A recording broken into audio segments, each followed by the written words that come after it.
સપ્ટેમ્બરથી ભાજપના સદસ્યતા અભિયાનનો પ્રારંભ થઈ રહ્યો છે અને જેને લઈ ગાંધીનગરમાં પ્રદેશ ભાજપ પ્રમુખ સી.આર. પાટીલની અધ્યક્ષતામાં બેઠક મળી, જેમાં રાષ્ટ્રીય મહામંત્રી રાધા મોહનદાસ અગ્રવાલ ઉપસ્થિત રહ્યા. આ સાથે જ કેટલાક ધારાસભ્ય, સાંસદ, જિલ્લા પ્રમુખ, મેયર બેઠકમાં હાજર રહ્યા.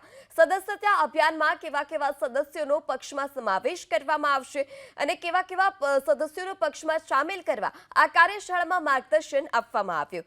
1 સપ્ટેમ્બરે ભાજપના રાષ્ટ્રીય પ્રમુખ જે.પી. નડ્ડાની આગેવાનીમાં પ્રધાનમંત્રી નરેન્દ્ર મોદીને પ્રથમ સદસ્ય બનાવી અભિયાનનો પ્રારંભ કરાશે. જોકે વર્ષ 2022માં ગુજરાતમાં ભાજપે 1,13,67,000 સદસ્ય નોંધ્યા હતા.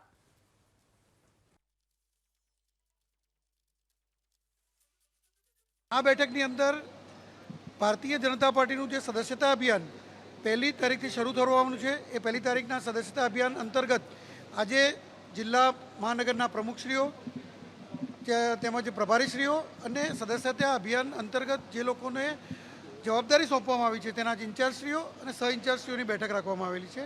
આ સદસ્યતા અભિયાન અંતર્ગત 1લી તારીખ સુધીમાં ગુજરાતની અંદર અત્યારે આ પ્રદેશ લેવલની બેઠક છે, ત્યારબાદ જિલ્લા અને મહાનગર લેવલે બેઠક થશે. એ 25મી તારીખ પહેલાં પૂર્ણ કરવામાં આવશે અને 25મી બાદ મંડળ કક્ષાએ બેઠક થશે અને 31 તારીખે બૂથ કક્ષાની બેઠક થશે અને ત્યારબાદ 1લી તારીખે આદરણીય રાષ્ટ્રીય અધ્યક્ષ શ્રી જે.પી. નડ્ડાજી ભારતના વડાપ્રધાન અને વૈશ્વિક નેતા શ્રી નરેન્દ્રભાઈ મોદીને પ્રથમ સભ્ય બનાવી અને સદસ્યતા અભિયાનની શરૂઆત કરશે.